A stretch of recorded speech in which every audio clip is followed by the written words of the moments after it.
Oh, is this thing on? Hey kids, welcome to space. I'm your resident star for this tour, fitting name, I know, and today I'll be taking you on an adventure throughout the cosmos. Originally, it was just going to be near the solar system, but I'm feeling a little more chipper today, so we'll go farther than that. Regardless, throughout it, we'll be having a grand time, and I'll be left alone by this guy when I'm done. Firstly, let's start off by imagining the stars, such as the sun. Yes, the very bright ball you see every day in the blue is the very same as the small twinkling lights in the night that you can see. A weird idea, sure, but it's true. The sun in our solar system is about 4 billion years old at this moment, out of the 9 billion years it will have in its lifespan. The sun's life, like any other stars, began in a stellar nursery, a cute name for a stellar nebula cloud, all filled with different kinds of elements and materials and dust and other doohickeys besides those, but mainly it's a dust cloud. At some point, gravity pulls in and gathers these materials, compacting them into a dense core. Gravity places more pressure on the core and pulls in more mass, which increases the pressure and temperature of the core. This causes the core to glow at some point, and it starts to become hot and under enough pressure to cause hydrogen molecules to run into one another like a bunch of chickens in a coop, colliding into each other. This causes the hydrogen molecules to fuse into helium molecules, which is a cycle I like to call nuclear fusion. And when the core officially starts doing nuclear fusion, now we can consider it a living star. It's now also considered a main sequence star, which is just most stars anyway. It's a fancy name for saying you can do hydrogen to helium. This is just the first few stages of its life, though, because we still have a bit more to go. Depending on the amount of mass a star begins with in a stellar nebula, their lifespans can either be very short, at least by star standards, seriously, these things live way too long, or last around trillions of years. Let's put it like this. If the gravity takes less than 0.4 solar masses at its birth, it becomes a red dwarf. Red dwarfs do nuclear fusion for the longest out of the other types of stars because it runs out of its own fuel the slowest compared to the other types. Its rate of nuclear fusion is smaller due to its already smaller size, meaning less pressure and temperature on the core, so for a while, it just fuses hydrogens to heliums at its own pace.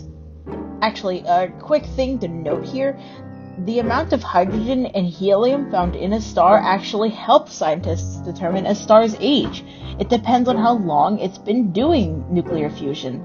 The more helium there is, the older the star is because it's had more time to fuse all that hydrogen to helium with nuclear fusion. But I never said the fuel lasted forever. Eventually, the red dwarf does run out of hydrogen molecules to fuse, at that point turning into a white dwarf and quote-unquote dying. Dying in star lingo is when a star no longer does nuclear fusion. At that point, all that's left was the core, radiating heat until it doesn't anymore and simply cools off to black dwarf status. Medium main sequence stars can live in a similar way to red dwarfs, at least in the latter half. Our sun is a medium main sequence star and has been for a bit now. However, unlike red dwarfs, it takes around 0.4 to 5 solar masses for its core to create one of its likeness. Medium main sequences live around billions of years, not as much as red dwarfs due to them burning through their fuel faster, but they still live very long. And also unlike a red dwarf, the star is able to expand. Because of its rising temperature, the star heats up more and expands more, now able to fuse more than just hydrogen and helium.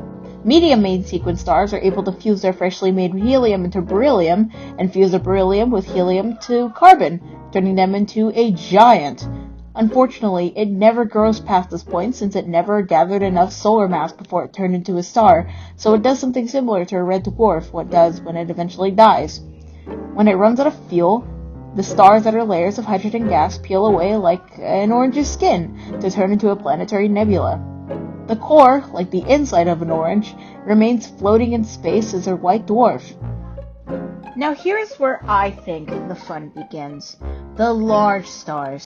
A core of a star needs to gather at least more than 5 solar masses of dust and particles in the stellar nebula at birth in order to be predetermined for true solar greatness. They only live for around 20 billion years, which is the shortest out of all 3 types, but legends don't die, I'd like to think, especially not these kinds. Like the other two star types, it begins to fuse hydrogen into helium and helium into beryllium and those two into carbon. However, it goes past the fusion possibilities the other two stars have. It begins fusing carbon into other heavier elements and expanding bigger and bigger from the rising temperature, which is getting hotter and hotter, all the way up to its final true form, a red supergiant. And at a certain temperature it reaches, the star begins to fuse iron molecules. This is when the star becomes unstable, because fusing iron absorbs energy into the star, causing an imbalance between the gravitational force of the core and the outward pressure of hotter atoms fusing in the outer layers. This causes the gravity to flip a 180 degrees and implode in on itself.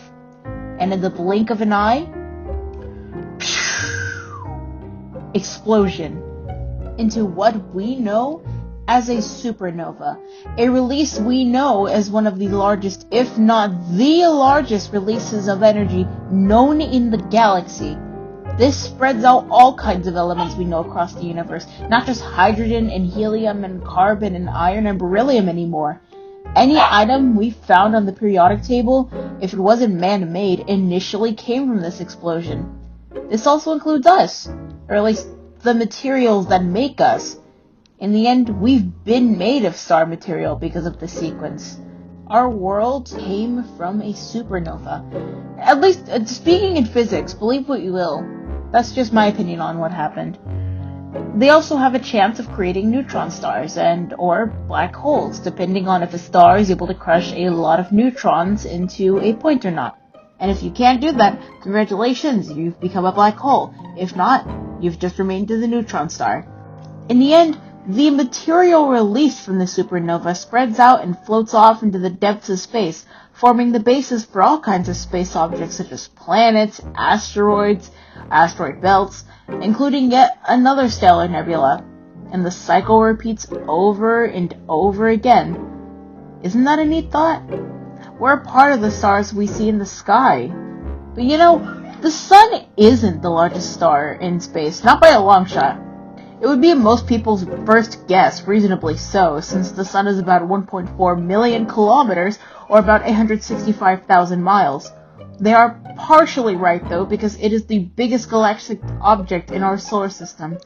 However, in the whole of space, we have found many more stars that are bigger than our sun. Stars like Sirius, Aldebaran, and Betelgeuse are bigger by millions of miles, for example.